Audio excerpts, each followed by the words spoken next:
Nous avons à prier sans cesse, dit la parole de Dieu. Comment vous faites cela? Prier devient comme respirer. Ce n'est pas en réglant votre montre et en vous isolant dans un coin pour prier pendant 15 minutes et puis dire « bon, j'ai prié ». Bien que je crois qu'il faut consacrer un temps avec Dieu... Restez avec nous dans Jouissez de votre vie.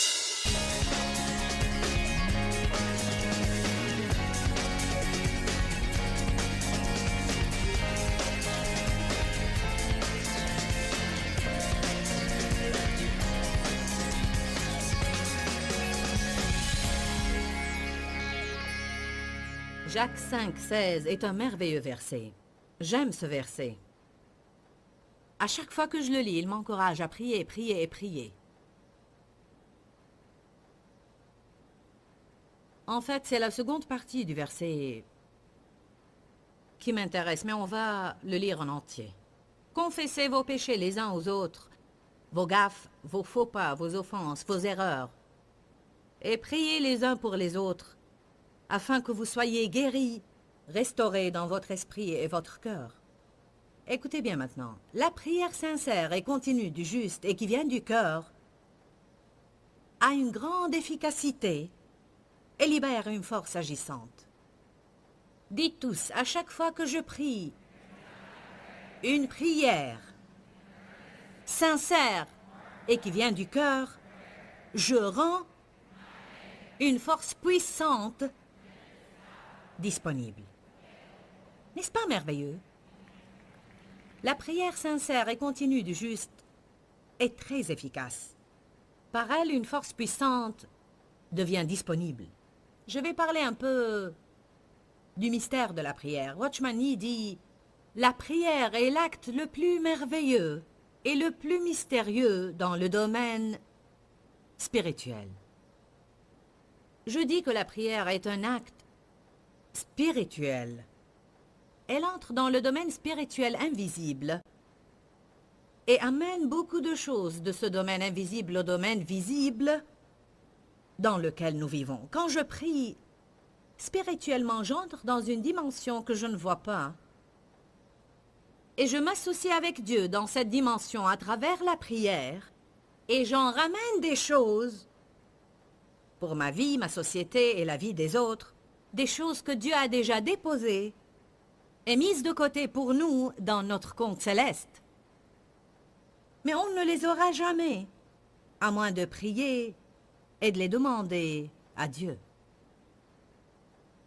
Vous n'avez pas car vous ne demandez pas. C'est une écriture puissante dans la parole de Dieu. Le dictionnaire grec Vins dit que prier, c'est demander, solliciter, supplier, demander l'aide de quelqu'un. C'est d'abord un vouloir, un besoin, puis une demande. Le désir est vraiment un sujet intéressant. J'étais en train d'étudier le désir récemment. Personnellement, je crois que désirer tout d'abord, avant de demander, nous fera beaucoup de bien. Je crois que Dieu met de bons désirs dans notre cœur. Nous devons distinguer la différence entre les désirs de notre chair et ceux de notre cœur. La Bible dit que l'Éternel nous donnera ce que notre cœur désire, si nous faisons de lui notre désir. Mais nous avons aussi des désirs charnels, et ce n'est pas ce que Dieu promet de nous donner. Le dictionnaire grec Strong's dit que prier, c'est demander, solliciter, réclamer, implorer, désirer ou exiger. J'ai entendu une définition que j'ai beaucoup aimée et qui dit que prier, écoutez bien, c'est demander ce qui nous appartient déjà. Tout ce que nous demandons à Dieu a déjà été acheté et payé comptant par le sang de Jésus. Il est réservé dans notre compte bancaire céleste. Nous n'avons pas à porter Dieu à vouloir nous le donner, car il veut faire des choses pour nous. Tu pourrais avoir de l'argent à la banque, mais si tu ne présentes pas un chèque pour l'encaisser, ton argent restera à la banque. Demander à Dieu, prier, et comme encaisser un chèque de notre compte bancaire céleste. Mes amis, je crois vraiment que si on comprenait bien la force de la prière, on prierait beaucoup plus. Et la prière ne serait pas un fardeau. Elle serait quelque chose pour laquelle nous serions enthousiasmés. Qu'à chaque fois que Dieu nous mettrait quelque chose à cœur, on ouvrirait notre bouche et lui élèverions notre voix et la demanderions.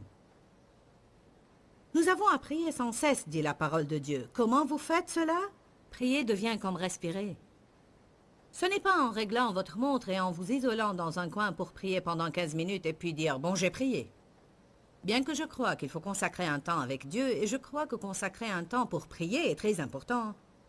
Je crois aussi que des temps de prière prolongés sont très importants. Mais je pense que ce que Dieu veut vraiment... Je ne dis pas qu'il ne faut pas faire ces choses-là, au contraire. Mais je crois que ce que Dieu veut vraiment, c'est qu'on prie alors qu'on avance et on prie alors qu'on vit. On prie pour notre cheminement dans la vie et pour nos affaires quotidiennes. Et même quand on se réveille la nuit pour aller aux toilettes, on prie en y allant et en revenant. Vous priez quand vous vous levez la nuit pour aller aux toilettes en disant « Je t'aime, Jésus ». Je fais ça tout le temps. Ce sont ces choses-là que Dieu désire vraiment. Amen. Imaginez comment vous vous sentiriez si à chaque fois que l'un de vos enfants vous voyait, il disait « Je t'aime, maman ». « Je t'aime, papa, vous êtes merveilleux ». Ça me touche quand l'un de mes enfants entre chez moi et me dit « Hey, maman, tu es merveilleuse, à bientôt ». Amen. Ce sont des choses qui développent les relations. Pourquoi les gens ne prient pas? Ils ne réalisent pas la force de la prière. Ils ont des sentiments d'indignité, alors ils sentent quand ils prient que leurs prières ne seront pas exaucées. Retournons à Jacques 5 pour établir les choses une fois pour toutes. La prière fervente et continue du juste. Vous dites, voilà mon problème, car je ne suis pas juste. Si tu es né de nouveau, tu es juste. Je n'ai pas dit que tout ce que tu fais est juste, mais j'ai dit tu es juste et il y a une grande différence entre les deux. Être juste, c'est pouvoir se tenir devant le Seigneur grâce au sang de Jésus. 2 Corinthiens 5, 17. Si quelqu'un est en Christ, il est une nouvelle créature. Verset 21. Celui qui n'a pas connu le péché est devenu péché, afin que nous devenions en lui justice de Dieu.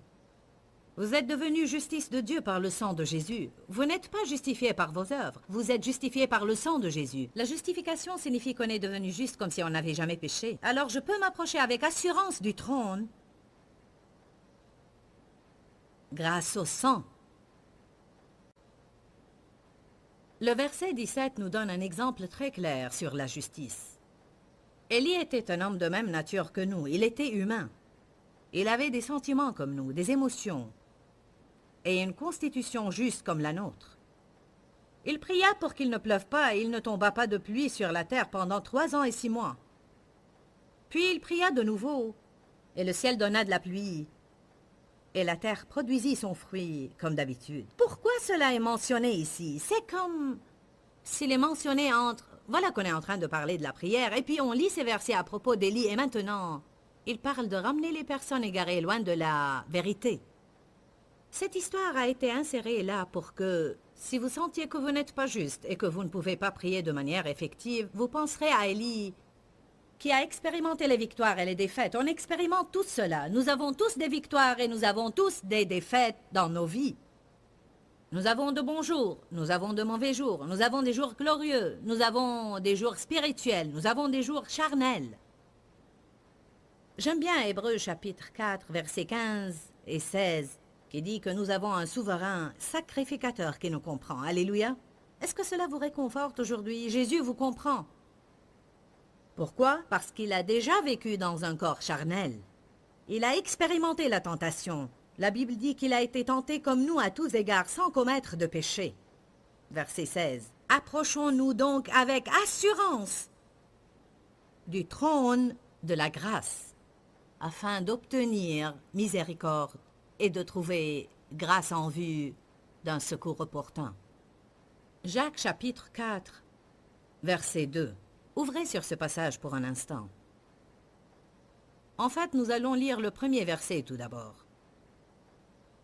D'où proviennent les luttes, les dissensions et les discordes? D'où proviennent les conflits, les querelles et les disputes parmi vous? Je vais redire ça. Qu'est-ce qui garde les gens en colère tout le temps? Pourquoi sommes-nous toujours énervés de quelque chose, insatisfaits, mécontents? Nous voulons que quelque chose change dans notre vie, mais sans résultat. Ne proviennent-ils pas précisément des désirs égoïstes et de vos passions qui combattent sans cesse dans vos corps? En d'autres termes, notre mécontentement est dû aux choses que nous voulons. Nous voulons que les autres changent. Je ne veux pas que tu agisses de cette façon, mais autrement. Ne te comporte pas de cette façon, mais autrement. Je ne veux pas être comme ça, je veux être comme Jésus. Je ne veux pas que mon patron agisse de cette façon, ni mes voisins non plus. Je veux une meilleure maison, je veux une meilleure voiture, je veux. Si on garde Jésus hors de ce cycle, on n'aura jamais ce que nous voulons. Vous convoitez. Vous voulez ce que les autres ont et que vous ne possédez pas. Écoutez maintenant cette déclaration. Vous êtes meurtrier, car haïr les autres est un meurtre en ce qui concerne vos cœurs. Vous dites personnellement, je ne hais personne. Il y a beaucoup de jalousie, beaucoup de convoitise, beaucoup de rancune envers les gens parce qu'ils ont ce que nous voulons et il semble que nous n'allons pas l'avoir. Ça va, vous n'avez pas à réagir. Vous pouvez jouer les innocents. Vous vous consumez en jalousie et vous êtes en colère et vous ne pouvez rien obtenir. Vous bataillez et vous vous disputez. Puis il nous donne la solution, la fameuse solution. Vous ne possédez pas parce que vous ne demandez pas. Ça veut dire que si vous voulez quelque chose, n'importe quelle chose, demandez-la moi. Demandez-moi. Il continue en disant, si ce que vous demandez est bon, je vous le donnerai. Nous ne sommes pas toujours assez intelligents pour savoir ce qu'il faut demander. Vous savez cela? Jésus a dit, si vous me demandez du pain, je ne vous donnerai pas une pierre. Et si vous me demandez un poisson, je ne vous donnerai pas un serpent. Mais vous savez quoi? On croit parfois qu'on demande du pain, mais en réalité on demande une pierre. Et il vaut mieux qu'on soit content que Dieu ne nous le donne pas.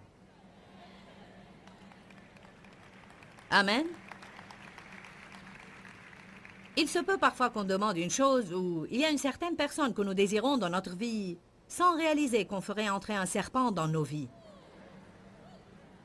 Alors, quand est-ce qu'on va vraiment faire confiance à Dieu et dire, tu sais Seigneur, j'ai la foi que je peux te demander quoi que ce soit, mais tout ce qui n'est pas conforme à ta volonté pour ma vie, je ne le veux pas, et si je ne le reçois pas, j'ai la foi que soit le temps n'est pas convenable, soit il y a mieux que tu veux me donner et je ne suis pas encore assez intelligent pour le demander. Mais c'est décidé, je ne vais pas me sentir lésé parce que tu ne me donnes pas tout le temps tout ce que je veux. Vous êtes les enfants de Dieu et il veut que vous soyez bénis. Et il veut vous donner non seulement ce que vous voulez, mais ce qui est le mieux pour vous. Allez, combien de fois on dit à nos enfants non et ils ne comprennent pas et on leur dit, vous ne comprenez pas que notre refus est pour votre mieux. Et on veut qu'ils nous fassent assez confiance pour croire cela. J'ai toujours été une personne qui essayait de faire les choses par sa propre force. J'avais un grand problème avec ce que la Bible appelle les œuvres de la chair, c'est-à-dire qu'on essaye par notre propre force de faire le travail de Dieu. J'essayais de me changer moi-même, j'essayais de changer Dave, j'essayais de changer mes enfants, j'essayais de changer ma vie, j'essayais de faire de sorte que mon ministère se développe. C'était toujours relatif à moi et à ce que je faisais. Que veux-tu que je fasse? Que veux-tu que je fasse? J'ai découvert que ce qu'il veut, c'est que je prie pour ce que je veux et que je crois qu'il travaille. Quoi qu'il me demande de faire, je le ferai. Mais je ne vais pas faire n'importe quoi et m'attendre à ce qu'il le bénisse. Il est l'auteur et le consommateur de notre foi, mais il n'est pas obligé de terminer ce qu'il n'a pas commencé. Vous m'entendez? Souvent, on commence des projets, puis on en veut à Dieu s'il ne les achève pas. Il ne faut pas qu'on fasse nos propres plans, y compris pour qu'ils réussissent. On doit prier tout d'abord, puis mettre des plans approuvés par le Saint-Esprit. Prier par l'Esprit en tout temps et en toute occasion. Alors, il y a différentes saisons et différents genres de prières dans ces saisons. Quand j'ai un problème, je dois prier une prière d'engagement, car je dois donner ce problème à Dieu. Et quand Dieu me bénit, je dois le remercier. Je dois faire une prière de reconnaissance. Maintenant, je vais vous parler de la prière de consécration. Cela est très important, car on a à faire des prières de consécration de façon régulière. Vous dites, c'est quoi cette prière? On trouve la réponse dans le premier verset du psaume 25. Pas besoin d'ouvrir vos Bibles, mais il dit tout simplement, j'aime lever les mains chaque matin et faire cette prière. Vers toi, Seigneur, j'élève mon âme. C'est une prière de consécration. Me voici, Seigneur, j'élève mon âme vers toi. Et non seulement mon argent, mais mon âme. Non seulement 1 heure dimanche matin, mais mon âme. Psaume 25, verset 1. Vers toi, Éternel, Tout-Puissant, j'élève ma vie entière. Je la mets à tes pieds, fais-en tout ce que tu veux. Parle à travers moi, touche les gens à travers moi, utilise mes pieds pour aller là où tu veux. Sers-toi de toutes les ressources que tu m'as prêtées, car je ne suis pas propriétaire mais intendante. Toutes les ressources dont je me sers, Seigneur, t'appartiennent à toi, et si tu en as besoin, elles sont toutes à ta disposition. Aujourd'hui, en fait, vous devenez des chrétiens dangereux quand vous commencez à vivre une vie consacrée et dédiée. Vous êtes là aujourd'hui? Quelle partie de vos vies n'avez-vous pas abandonné à Dieu? Quels endroits secrets et cachés avons-nous dans notre cœur? Oh Dieu, tout mais pas ça. Seigneur, je ne suis pas prête à te donner ça. Non, Dieu, seulement, Seigneur, ne me demande pas de laisser cette relation. Je suis prête à aller à l'église, Seigneur, mais je ne suis pas prête à renoncer à ça. Prenez Romains 12. Prière de consécration. J'élève mon âme vers toi, Seigneur.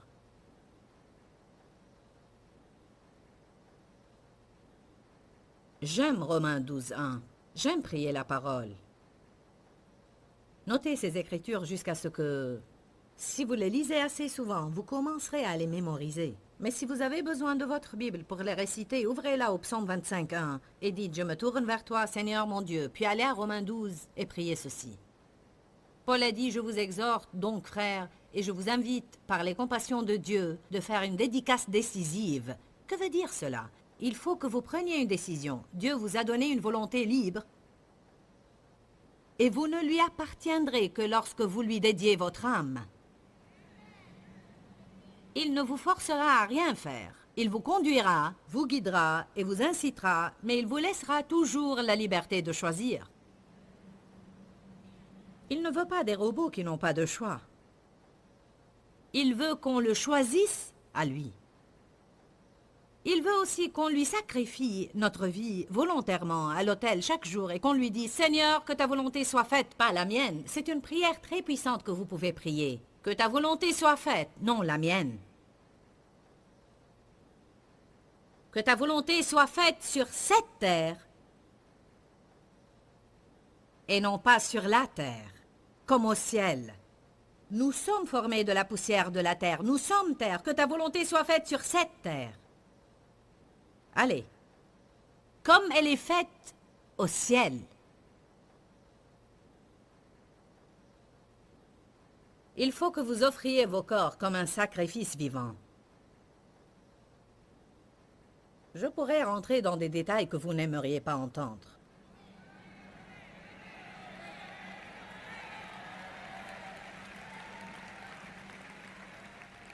Si on dédiait vraiment nos corps au Seigneur, on ne les maltraiterait pas. Et on ne les remplirait pas de n'importe quoi. On ne les userait pas. On ne les abuserait pas et on les laisserait se reposer. On se vêtirait correctement et avec réserve tout en étant à la mode. Mais les femmes chrétiennes en général ont à être un peu raisonnables. Tu n'es pas censé aller au travail, à être une tentation à un homme marié qui a une femme et des enfants qui l'attendent à la maison.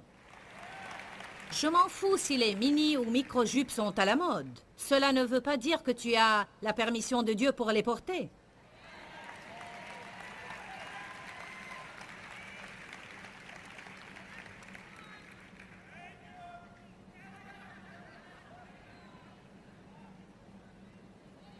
Mais c'est la mode.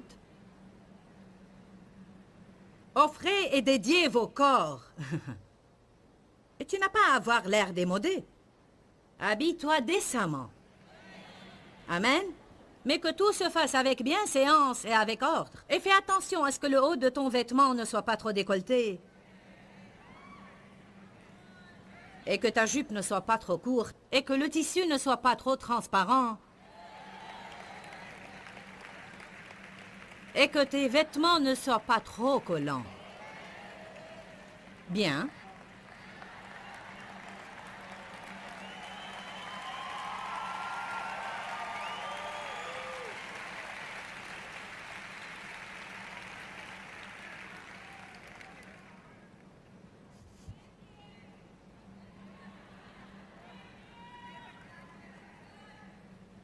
Il faut que vous offriez vos corps comme un sacrifice vivant, tout en présentant tous vos membres et facultés. Quels sont nos membres et facultés? Confie tes pensées à Dieu. Ne laisse pas le diable s'en servir toute la journée. Sûr que nous allons avoir des pensées. J'ai eu à renverser une douzaine de pensées ce matin, et cela quand j'étais en train de me maquiller. Parfois, le diable commencera à accuser une personne et te dira...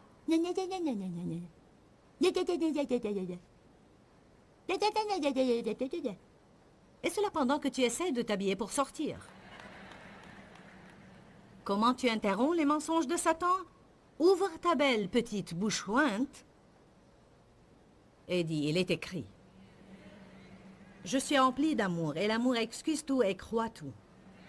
Rien ne prouve que cette personne est aussi méchante, et je ne vais pas te croire, Satan. La parole de Dieu change notre façon de penser, mais nous sommes paresseux. Si seulement Satan me laissait tranquille, ne compte pas trop là-dessus. Si seulement je n'avais pas de problème avec mes pensées. Si seulement je n'avais pas de problème avec mes pensées. Si seulement je n'avais pas de problème avec mes paroles. Souhaiter ne changera rien. Nous devons prendre position pour faire ce qui est juste. Amen.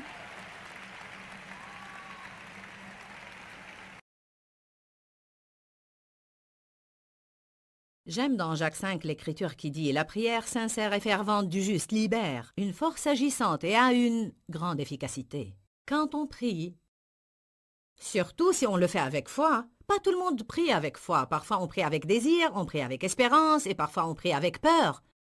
Mais quand on prie avec foi, on libère une force agissante qui change notre vie et celle des autres aussi. Alors je vous encourage vraiment à apprendre autant que possible au sujet de la prière. Les prières ne sont pas exaucées pour différentes raisons, mais l'une de ces raisons, c'est que tout simplement les gens ne prient pas. Alors je vous encourage à ne pas remettre la prière. Je crois qu'on pense souvent « je dois prier pour ceci » ou « quand je vais prier, je vais mentionner ceci ». Alors rappelez-vous toujours que vous pouvez prier n'importe où, n'importe quand, à voix haute ou silencieusement. Vous n'avez pas à être dans un endroit spécifique à un moment spécifique. Satan peut voler ce qui nous appartient parce qu'on remet. Je vous encourage à prier maintenant. À chaque fois que le Seigneur vous met quelque chose à cœur ou que vous voyez un besoin, priez sur le champ.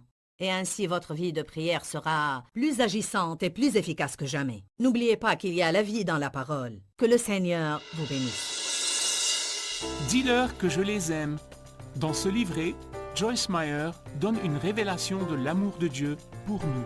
Pour obtenir ce livret gratuitement, écrivez-nous à Joyce Meyer, boîte postale 40095-6300, Larnaca, Chypre. Ou bien visitez notre site web www.joycemeyer.org/fr.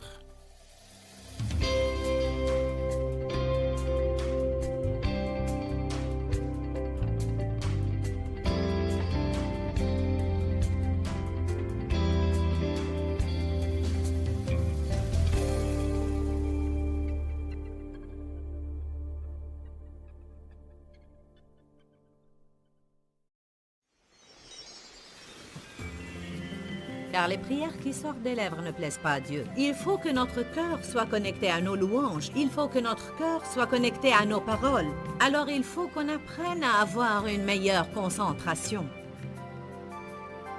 Restez avec nous dans Jouissez de votre vie.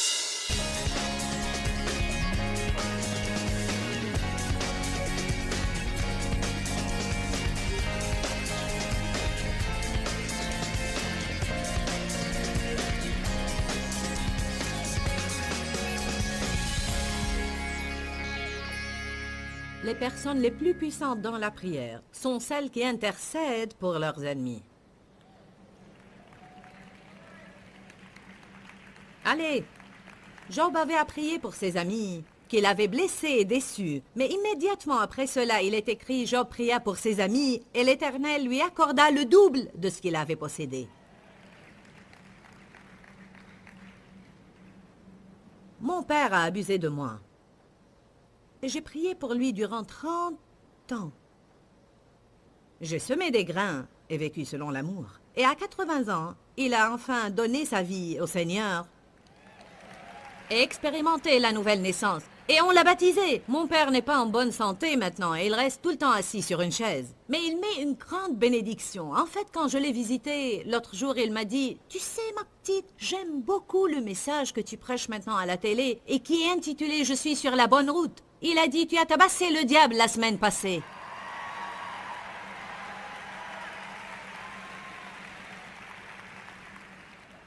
Mon père était méchant et revêche dans son passé, mais maintenant, il est l'homme le plus gentil que vous puissiez connaître. Il est très doux et très gentil. C'est très efficace de prier pour ceux qui vous ont blessé. Et vous ne le faites pas car vous avez envie de le faire, mais vous le faites comme au Seigneur. Que dit le Seigneur dans un de ses commandements? Priez pour vos ennemis. Bénissez-les. Ne les maudissez pas. Priez pour eux et Dieu vous bénira quand vous le faites. Allez, il faut que vous en tiriez une morale aujourd'hui.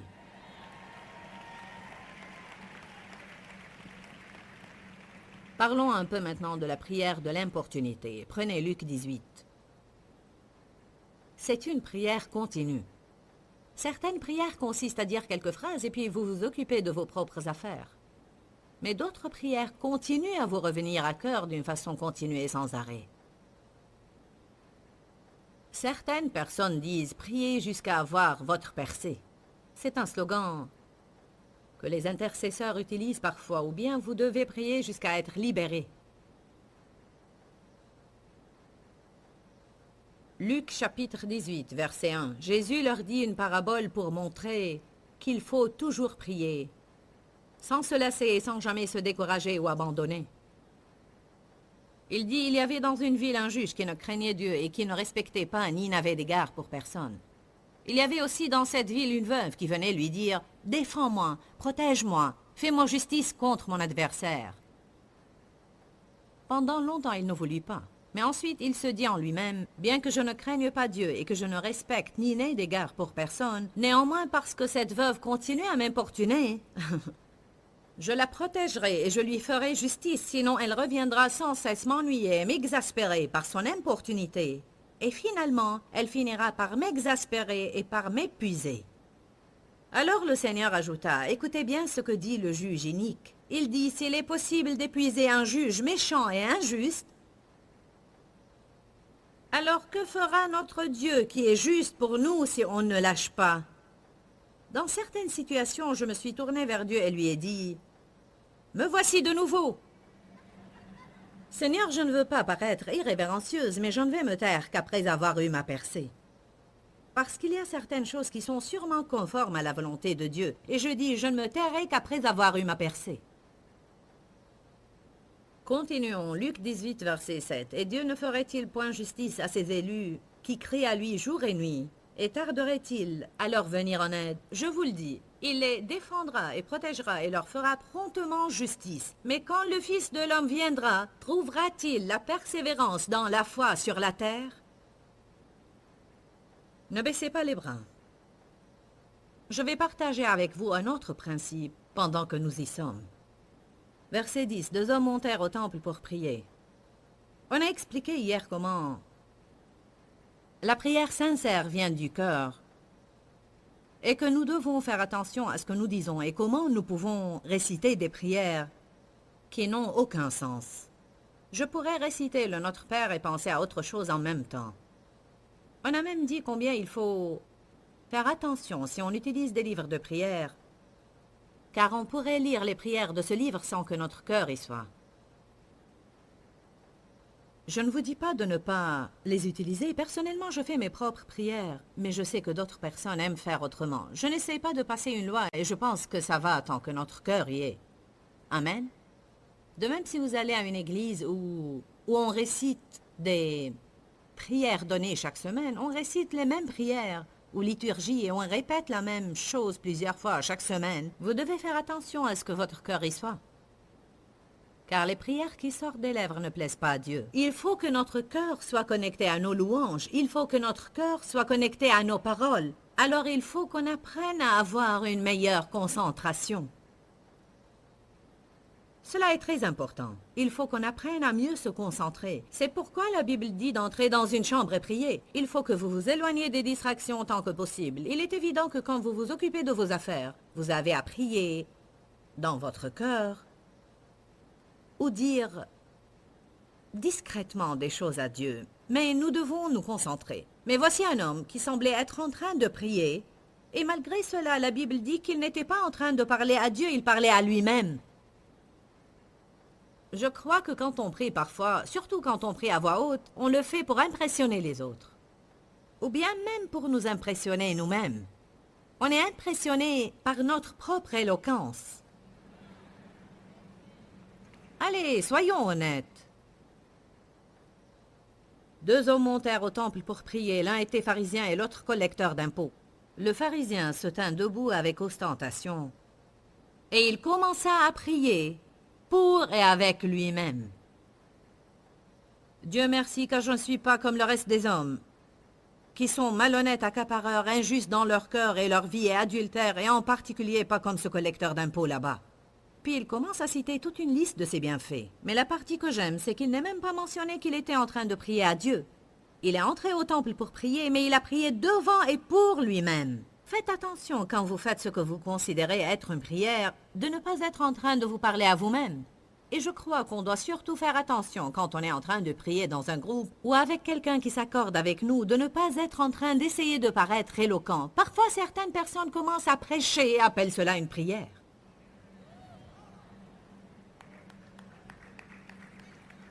Quelques-uns d'entre vous savent de quoi je parle. Et c'est comme, est-ce que tu peux te taire? Parfois, si j'ai vraiment faim et je suis en présence d'une telle personne, je dis, bénissons le repas rapidement et mangeons. Dites honnêtement, est-ce que vous ne détestez pas cela? Il commence à remercier Dieu pour toute la semaine et tout ce qui s'est passé ici et là-bas, et toute bénédiction dans notre vie, et à prier pour tous les enfants, et vous sentez...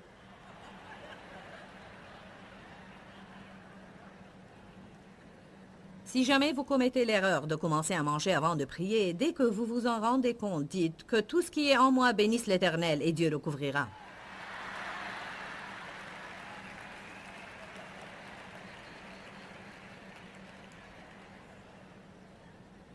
Oh, alléluia!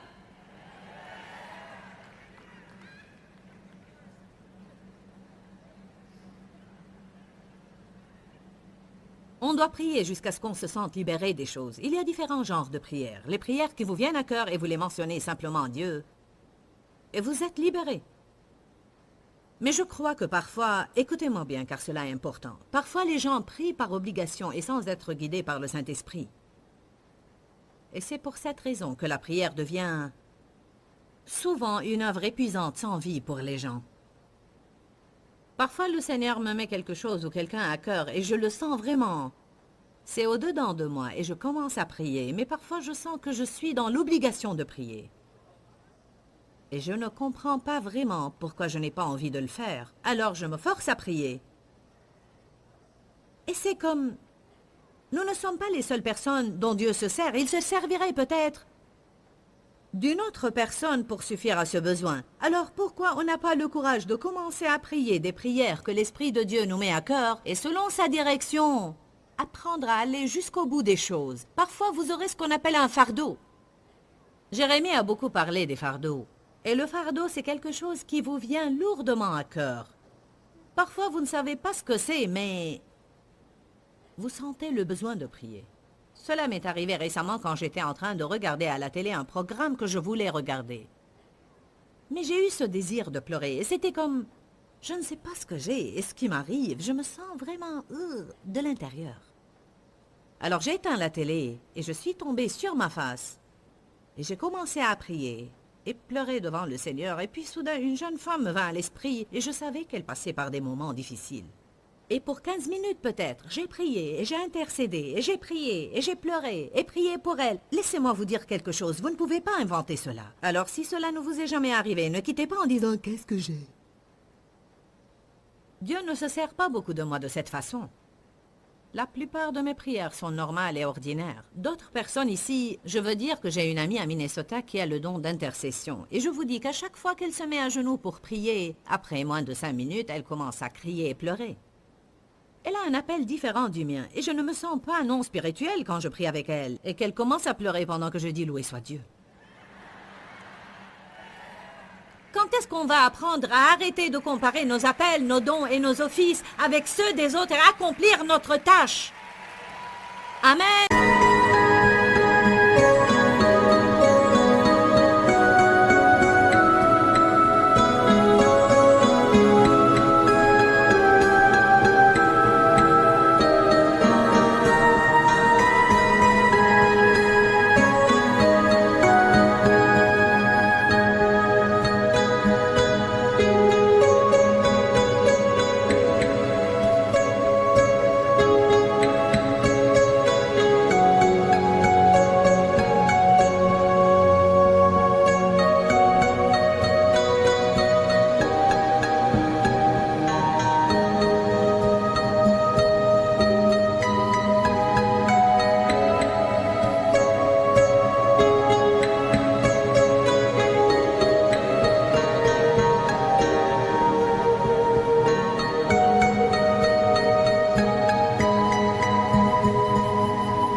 Je vous dis que cela est important, car ce sont ces choses-là que Satan utilise pour condamner les gens et pour les empêcher de prier des prières conformes à la volonté de Dieu.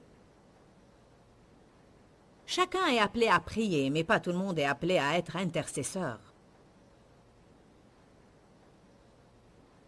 Quand j'ai prié pour cette femme, j'ai senti que le fardeau avait disparu. Et puis j'ai continué mon film. Et tout était bien. Et là aussi, je veux redire que je crois qu'il nous arrive souvent de prier par obligation. Ce que vous devez faire, c'est prier pour les personnes et les choses que Dieu vous met à cœur. Quand quelqu'un vous vient à cœur, ne dites pas « Oh Dieu, oh Seigneur, bénis David Joyce ». En fait, je préfère que vous disiez cela au lieu de ne rien dire, mais vous pouvez aller plus profondément. Prenez une minute pour dire « Seigneur, David Joyce me vient à cœur. Est-ce qu'il y a une chose spécifique pour laquelle tu veux que je prie ?» Puis restez silencieux devant Dieu et laissez-le vous mettre des choses à cœur. On a besoin de prier pour toutes les choses que le Seigneur nous met à cœur.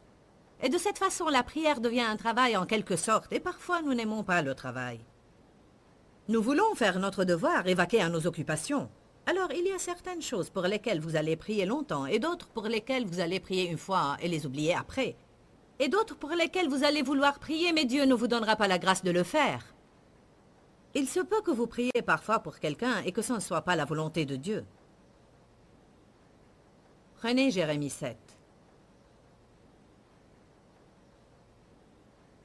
Il y a dans ma vie une personne pour laquelle je pense que je devrais prier, mais je ne veux pas le faire. Je ne le sens pas, je ne veux pas le faire.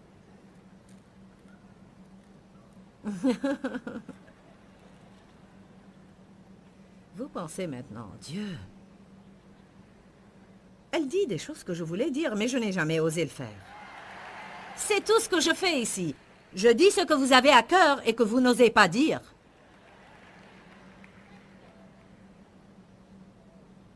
Quelqu'un m'a parlé récemment d'une personne que je connais très bien et m'a dit « Je prie profondément pour elle tout le temps depuis qu'elle a eu ce problème. Sûrement que tu pries pour elle. » J'ai dit « Je n'ai plus prié pour elle depuis qu'elle est partie. »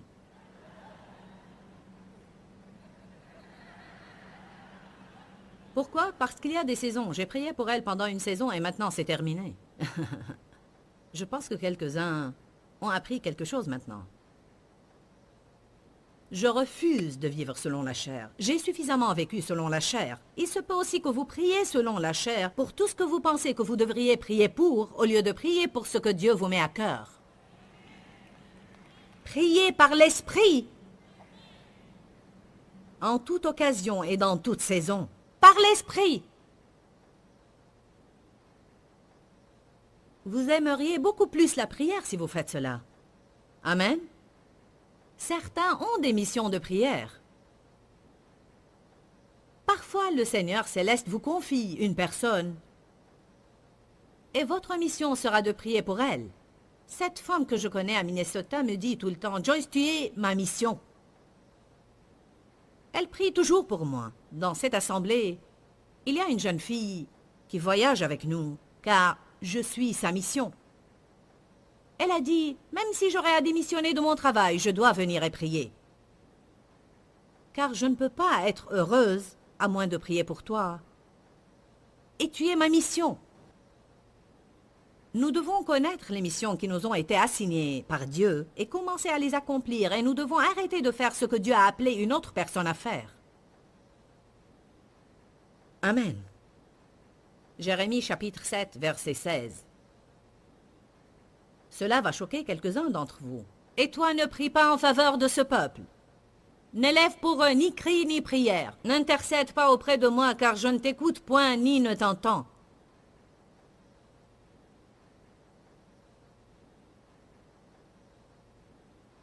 Je crois qu'il vaut mieux que je n'essaie pas d'expliquer cela.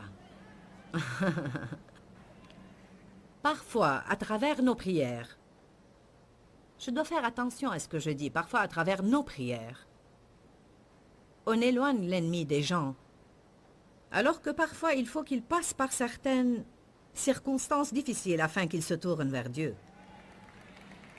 Vous pouvez protéger les autres par vos prières, alors que Dieu ne veut pas. À votre avis, que signifiait Paul en disant « Livrez-le à Satan pour la destruction de la chair afin que son esprit soit sauvé » Un homme avait commis un acte d'inceste, et tout le monde voulait le réconforter et prier pour lui, mais Paul a dit « Livrez-le à Satan » Il voulait dire « N'ayez aucune communion avec lui et ne priez pas pour lui pour le moment. Laissez-le avoir une saison dans laquelle il fait ce qu'il veut et voyez s'il va être content. »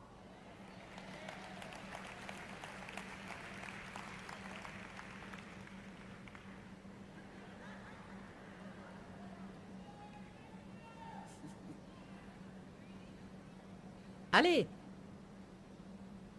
Parfois, les gens vivent une saison dans laquelle ils font ce qu'ils veulent, puis ils découvrent, et ça ne prendra pas beaucoup de temps. Il leur suffit 2 ou 3 semaines pour qu'ils disent « J'ai besoin de Dieu dans ma vie. » Vous comprenez que c'est pour des cas spécifiques. N'allez pas rentrer chez vous et dire « Je te livre au diable, je te livre au diable, je te livre au diable !» Ne dites pas « Joyce a dit qu'il faut que je te livre au diable !» Et vous qui nous regardez à la télé, ne faites pas cela, car quelques-uns diront « Oh, waouh, loué soit Dieu !»« Waouh ! J'ai une bonne raison maintenant. » Je parle d'être guidé par le Saint-Esprit.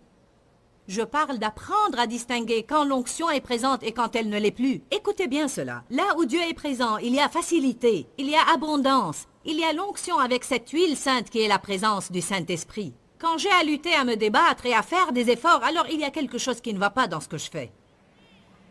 Amen. Je crois que Dieu a appelé Dave pour intercéder pour ce pays. Dans les 7 dernières années, je l'ai vu prier et pleurer.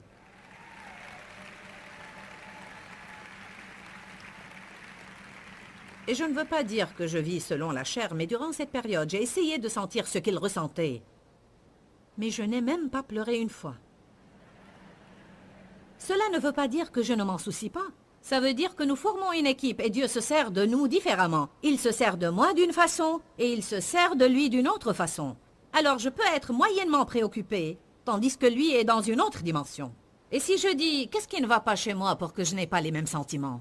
alors je finirai par me sentir condamné et cela m'empêchera d'accomplir l'appel de Dieu pour ma vie. Vous m'entendez ce matin?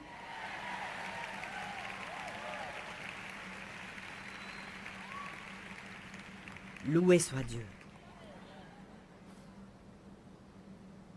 Bon alors, il y a la prière d'union. Vous avez un besoin et vous demandez l'aide d'autres personnes parce que vous n'arrivez pas à avoir votre percée par vous-même. Prière de consentement.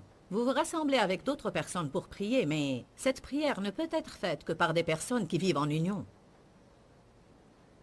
Ne critiquez pas votre pasteur tout le temps et quand vous apprenez que vous êtes malade, vous l'appelez pour qu'il s'accorde avec vous en prière.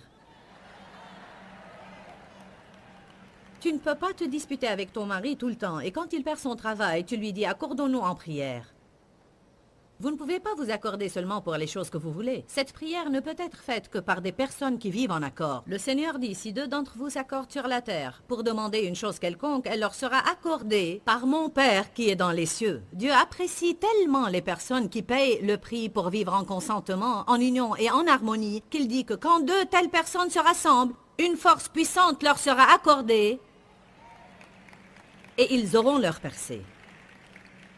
Un seul mettra 1000 en fuite et deux 10 000. Que dire maintenant à propos de l'intercession? Elle est un des genres de prière dont on a besoin le plus.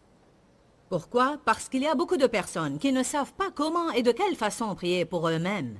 Pourquoi? Parce qu'ils n'ont pas de relation avec le Seigneur. Une brèche.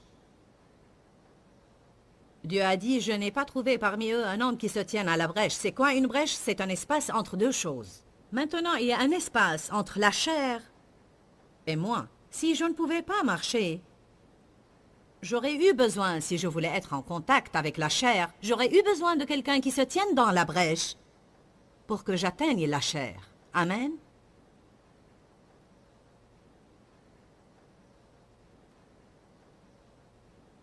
Ézéchiel chapitre 22, verset 29. Je vais vous lire ce que je considère être l'énoncé le plus dur dans la Bible.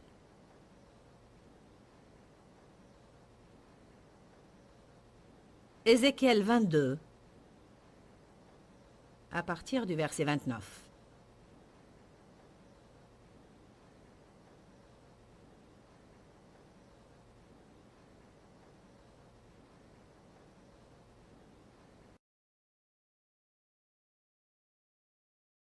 J'aime dans Jacques 5 l'écriture qui dit « La prière sincère et fervente du juste libère une force agissante et a une grande efficacité. » Quand on prie, surtout si on le fait avec foi, pas tout le monde prie avec foi. Parfois on prie avec désir, on prie avec espérance et parfois on prie avec peur. Mais quand on prie avec foi, on libère une force agissante qui change notre vie et celle des autres aussi. Alors je vous encourage vraiment à apprendre autant que possible au sujet de la prière. Les prières ne sont pas exaucées pour différentes raisons, mais l'une de ces raisons, c'est que tout simplement les gens ne prient pas. Alors je vous encourage à ne pas remettre la prière. Je crois qu'on pense souvent « je dois prier pour ceci » ou « quand je vais prier, je vais mentionner ceci ». Alors rappelez-vous toujours que vous pouvez prier n'importe où, n'importe quand, à voix haute ou silencieusement. Vous n'avez pas à être dans un endroit spécifique à un moment spécifique. Satan peut voler ce qui nous appartient parce qu'on remet. Je vous encourage à prier maintenant. À chaque fois que le Seigneur vous met quelque chose à cœur ou que vous voyez un besoin, priez sur le champ. Et ainsi votre vie de prière sera plus agissante et plus efficace que jamais. N'oubliez pas qu'il y a la vie dans la parole. Que le Seigneur vous bénisse. Dis-leur que je les aime. Dans ce livret, Joyce Meyer donne une révélation de l'amour de Dieu pour nous. Pour obtenir ce livret gratuitement, écrivez-nous à Joyce Meyer, boîte postale 40095-6300, Larnaca, Chypre. Ou bien visitez notre site web www.joycemeyer.org/fr.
khắp phương trời vẫn nhớ tới quê hương.